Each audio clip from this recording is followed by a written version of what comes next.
ध्यान रखिएगा, बीबी नहीं बोल रहा हूं, टीबी। टीबी बोले तो ट्यूबरकुलोसिस, टीबी बोले तो ट्यूबरकुलोसिस के बारे में अगर मैं बताऊं, ट्यूबरकुलोसिस नाम की बीमारी माइकोबैक्टीरियम ट्यूबरकल बेसिलाई से होती है। ध्यान रखिएगा, जिसकी ग्राम स्टेनिंग करना पॉसिबल नहीं है क्योंकि उसकी सेल वॉल पे माइकोलिक एसिड पाया जाता है, इसलिए उसकी जेडन स्टेनिंग की जाती है। जेडन स्टेनिंग बोले तो जिल नेल्सन स्टेनिंग। ट्यूबरकुलोसिस बीमारी होने से लेकर के लक्षण आने तक के बीच में लगने वाला समय लगभग 1 महीने से 2 महीने के बीच का देखने को मिलता है। टीबी होने के आसार या चांसेज कैसे होते हैं, तो ये ड्रॉपलेट देखने को मिलता है। ये कैसे देखने को मिलता है? ड्रॉपलेट यानी कोई भी व्यक्ति कफिंग, स्नीजिंग, लाफिंग के दौरान किसी भी इन्फेक्टेड पेशेंट से अपने पास में खड़े हेल्थी पर्सन को यह बीमारी ट्रांसमिट कर सकता है। मैं यहां बात कर रहा हूं मैकेनिज्म ऑफ एक्शन की या पैथोलॉजी की वास्तविकता में टीबी काम कैसे करती है। ध्यान से समझने की कोशिश कीजिएगा। अगर मैं डायरेक्ट बिना किसी औपचारिकता के यहां आपको ले जाऊं पैथोलॉजी पे, और मैं पैथोलॉजी पे ले जाने की कोशिश करूं तो एक एक पॉइंट को पकड़ लेना तो मजा आ जाएगा, वरना गंभीरता में परेशान हो जाओगे। मान लीजिएगा कि ये मरीज का एयरवे है, ध्यान रखिएगा, ये कुछ ऐसा देखने को मिलता है, ये आपके फेफड़े हैं एकदम जू जू जू वाले, क्लियर है। अब कहने का मतलब है कि टीबी की एंट्री कहां से होगी, तो सर या तो नोज से होगी और या कहां से होगी, ओरल कैविटी से होगी। नोज के पीछे होता है नेजोफेरिंग्स, ओरल कैविटी के पीछे होता है ओरोफेरिंग्स।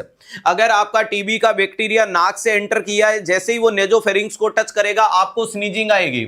अरे आपको क्या आएगी? स्नीजिंग आएगी, बोले तो छींक आएगी, और छींक के साथ ही आपका टीबी का बैक्टीरिया बाहर निकल जाएगा और आपको टीबी नहीं होगा।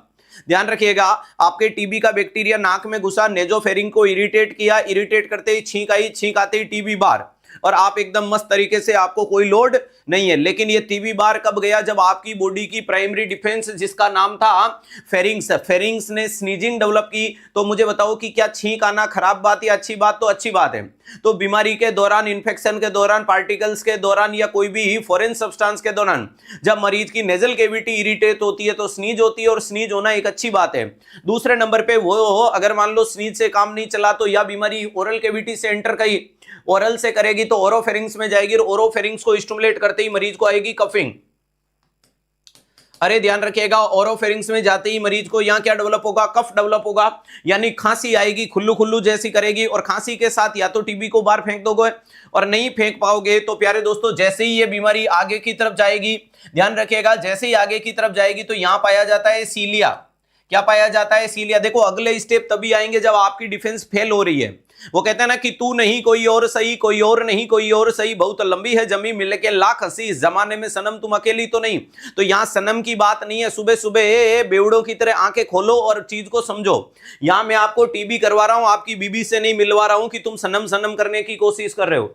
मेरा कहने का उद्देश्य है कि आपको अगर छींक नहीं आई तो खांसी आएगी, खांसी नहीं आएगी तो सीलिया आएगी, सीलिया नहीं आई तो कोई और आएगी।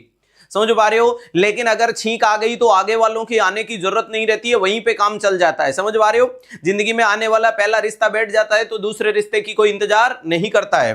अब आप बोलोगे सर सुबह सुबह जो है दुखती नब रख दी। ध्यान रखिएगा, स्नीजिंग, कफिंग, सीलिया। सीलिया क्या करता है सर? सीलिया म्यूकस डेवलप करता है और म्यूकस उसको ट्रैप कर लेता है। ध्यान रखिएगा, हमारे गले वाले एरिया में बीमारी जाएगी तो वो म्यूकस है, वो सीलिया उसको ट्रैप कर लेगा, यानी बीच में। अरे ध्यान रखिएगा, आपने टीवी में एड देखा होगा, गले में खिसखिस विक्स जंबो खाओ, खिसखिस दूर भगाओ। तो वहां आपने उस बैक्टीरिया को देखा होगा, बैक्टीरिया को चारों तरफ से बलगम एकदम एस्केप कर रहा है, वही चीज हो जाती है। यानी सीलिया इसको ट्रैप कर लेगा, और इसके साथ में प्यारे दोस्तों सीलिया ट्रैप कर लेगा। इसके अलावा यहां पाई जाती है गोबलेट सेल। कौन सी पाई जाती है? गोबलेट सेल पाई जाती है, और वो गोबलेट सेल आपको कफ का रिफ्लेक्स देगी, और कफ देगी तो सीलिया ने ट्रैप कर लिया और गोबलेट ने बाहर निकाल दिया, यानी फिर से टीबी अंदर नहीं गई। अरे फिर से टीबी अंदर गई नहीं, पहले छींक आके भगा दिया, दूसरे में खांसी ने भगा दिया, तीसरे में सीलिया ने ट्रैप कर लिया, चौथे में बलगम के बाद निकाल दी। फिर भी अगर बाहर नहीं आई तो यह बीमारी ascend to hilar lymph node. हमारे गले के आसपास में पाए गए लिम्फ नोड का नाम है हिलर लिम्फ नोड। कौन से हैं दोस्तों? हिलर। इसके बाद ले जाता हूं कि अगर यहां पे भी नहीं रोक पाए तो खुद को कहां ले जाओगे? हिलर लिम्फ नोड में। और जैसे ही ये बीमारी हिलर लिम्फ नोड में जाएगी आपको क्या देखने को मिलती है? Lymph adenopathy. लिम्फ एडिनोपैथी देखने को मिलता है। क्या देखने को मिलता है? लिम्फ एडिनोपैथी देखने को मिलता है, यानी एनलार्जमेंट ऑफ लिम्फ नोड।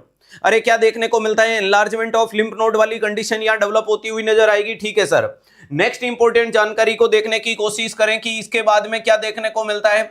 इसके बाद में बीमारी आपकी एल्वेलाई शेक में एंटर करेगी। अब ध्यान से मेरी बात को ढंग से देखने की कोशिश कीजिएगा कि ये रहे तुम्हारे लंग्स। अगर ये तुम्हारे टीबी का कण तुम्हारे लंग्स में आना, सिंगल सेल स्ट्रक्चर क्या कहलाती है? अरे ध्यान रखिएगा, सिंगल सेल स्ट्रक्चर कहलाती है जाइंट सेल। अरे ये क्या कहलाती है? जाइंट सेल कहलाती है। ध्यान रखिएगा, अगर ये सेलों का गुच्छा बन जाए, जाइंट सेल के साथ और सेलें अटैच कर दे, इसे क्या बोला जाता है? सर इसे बोला जाता है घोन कॉम्प्लेक्स। क्या बोला जाता है? घोन कॉम्प्लेक्स बोला जाता है। वेरी इंपॉर्टेंट चीज है, giant cell is a single cell structure that should be present into the your lungs. आपके फेफड़ों में पाई गया टीबी का single cell structure giant cell कहलाती है, लेकिन जाइंट सेल जब सेलों का गुच्छा बनता है तो उसको अपन घोन कॉम्प्लेक्स कहते हैं। और इंपॉर्टेंट चीज है कि अब मुझे बताओ कि तुम इस बीमारी को जिंदा रखना चाहते हो या मारना चाहते हो? हम तो मारना चाहते हैं, तो आप इसको कोई न्यूट्रिशन दोगे क्या? हम कोई न्यूट्रिशन नहीं देंगे, तो इसका सेंटर पोर्शन जो होगा, अरे वो नेक्रोटाइज होना शुरू हो जाएगा। ध्यान रखिएगा, इसका सेंटर पोर्शन यहां आपको क्या देखने को मिलता है? Centre portion. इसका सेंटर पोर्शन क्या होना शुरू हो जाएगा? नेक्रोटाइज। अरे ये क्या होना शुरू हो जाएगा? नेक्रोटाइज। और इसका स्पेसिफिक नेक्रोटाइज होता है जिसको बोलते हैं केसियस। अरे क्या बोला जाता है? केसियस नेक्रोसिस बोला जाता है। ध्यान रखिएगा, जिससे क्या बोला जाता है? केसियस नेक्रोसिस। और जो कैसा देखने को मिलता है सर? ये चीजी अपीयरेंस रखता है। क्या रखता है? चीजी अपीयरेंस में देखने को मिलता है। ये आज के सेशन के 3 सवाल आपके सामने लिखे हुए हैं। अगर आपसे एग्जामिनर पूछे फेफड़ों में घुसने वाली सिंगल सेल स्ट्रक्चर, ध्यान रखिएगा तो giant cell, group of giant cell क्या कहलाएगा? तो ध्यान रखिएगा घोन कॉम्प्लेक्स कहलाता है। अरे सेंटर पोर्शन नॉर्मल रहेगा या नेक्रोटाइज? ऑफ कोर्स नेक्रोटाइज होगा। और नॉर्मल नेक्रोसिस होते ही अपने दिमाग में आता है ब्लूइश डिस्कलरेशन, कि नेक्रोसिस हुआ मतलब नीला पड़ जाएगा, ऐसा नहीं है। नेक्रोसिस होने के कारण यहां जो नेक्रोसिस है उसमें चीजी अपीयरेंस आता है, यानी व्हाइटिश अपीयरेंस आता है। और इंपॉर्टेंट चीज है कि उस चीजी अपीयरेंस का नाम है केसियस अपीयरेंस। अरे उस अपीयरेंस को क्या बोला जाता है? केसियस अपीयरेंस के नाम से दिखाया जाता है। केसियस अपीयरेंस का मतलब सेंटर पोर्शन उसका नेक्रोटाइज होता हुआ दिखेगा। यहां जब हिलर लिम्फ नोड में गए तो यहां एक और डिफेंस काम करती है जिसका नाम है WBC, जिसको बोल सकते हो पॉलीमॉर्फो न्यूक्लियर ल्यूकोसाइड। ध्यान रखिएगा, जिसको आप न्यूट्रोफिल्स बोल सकते हो। ध्यान रखिएगा, अगर हमारी बॉडी जैसे ही बॉडी की प्राइमरी ब्लड डिफेंस काम करेगी, वहां न्यूट्रोफिल भी लड़ लेगी। न्यूट्रोफिल कुछ कर पाएगी तो काम चलेगा, नहीं कर पाएगी तो बीमारी आगे धकेली जाएगी। सिंगल सेल जाइंट सेल कहलाएगी, गुच्छा घोन कॉम्प्लेक्स कहलाएगा। अब क्या देखने को मिलता है कि ये घोन कॉम्प्लेक्स, सर मजा आ गया, आरंभ बेच से ज्यादा लपेट रहे हो। डेफिनेटली ये तो हमेशा से चलता रहता है, कोई चीज यूट्यूब पे ज्यादा तो कोई चीज ऐप में ज्यादा। आज कैसे टाइम क्लास चल रही है पता नहीं, नींद नहीं आ रही थी तो मैंने सोचा बैठे बैठे क्या करें, करना है कुछ काम तो शुरू करो अंतराक्षी लो हरि का नाम वाला सिस्टम नहीं, शुरू करो क्लास, हाँ लो ज्ञान का नाम। ध्यान रखिएगा, वेरी इंपॉर्टेंट चीज है कि यहां पर अपन ने बता दिया ये। अब क्या होगा? सेंटर पोर्शन जब नेक्रोटाइज हो जाएगा, केसियस अपीयरेंस होगा, तो अब ये लिक्विफाई होगा। अरे ध्यान रखिएगा, अब ये जो पोर्शन आपके सामने चल रहा था, ये पोर्शन अब आपके सामने लिक्विफाई हो जाएगा। क्या हो जाएगा? अगले स्टेप में लिक्विफाई। और ये लिक्विफाई होकर के प्यारे दोस्तों, अगर लंग्स में ही लिक्विफाई होगा तो आपको देखने को मिलेगी पीटीबी यानी पल्मोनरी टीबी। और अगर ये ब्लड में चला गया, तो आपको हो जाएगी ईपीटीबी। अगर ये ब्लड में चला गया तो आपको हो जाएगा ईपीटीबी यानी एक्स्ट्रा पल्मोनरी ट्यूबरकुलोसिस के नाम से। क्लियर है? ध्यान रखिएगा सर, आज 9:30 बजे क्लास नहीं चलेगी। कॉमन सेंस लगा, एक बार जोर से, सुबह अभी तेरी नींद खुली नहीं, जोर से अपने ललाट पे एक जोर से मार और फिर पूछने की कोशिश कर कि अगर कोई बंदा सुबह 7 बजे क्लास लेने आया तो वो 7 बजे भी लेगा, 9:30 बजे भी लेगा। अंदर से क्या जवाब आती है एक बार देखते हैं। अगर भेजे में भगवान ने भेजा दिया है तो आवाज आएगी, और खाली खोखा भेजा है तो कुछ भी आवाज नहीं आएगी, इधर से जाएगी उधर से निकल जाएगी। एक बार कॉमन सेंस पूछ के वापस कमेंट करके बताना कि अंदर से क्या आवाज आई। क्या ये आवाज आई कि 7 बजे भी लेंगे और 9:30 बजे भी लेंगे, या ये आवाज आई कि आज 7 बजे लेंगे इसका मतलब 9:30 बजे नहीं लेंगे, और या आवाज ये आई कि बेटा तुझे सोने की जरूरत है, तू जल्दी से रजाई ओढ़ के सो जा, अभी तू गलत जाग गया है ना। तो देखो क्या जवाब आता है, अंदर से पता करना। तो यहां अपन ने बोल दिया कि अगर ये चीज लिक्विफाई होकर के लंग्स में चली गई तो इसको पीटीबी यानी पल्मोनरी टीबी कहते हो, और अगर ये ब्लड में चली गई तो इसके कारण एक्स्ट्रा पल्मोनरी हो जाती है, यानी जो अदर देन लंग्स वाली कंडीशन देखने को मिलती है।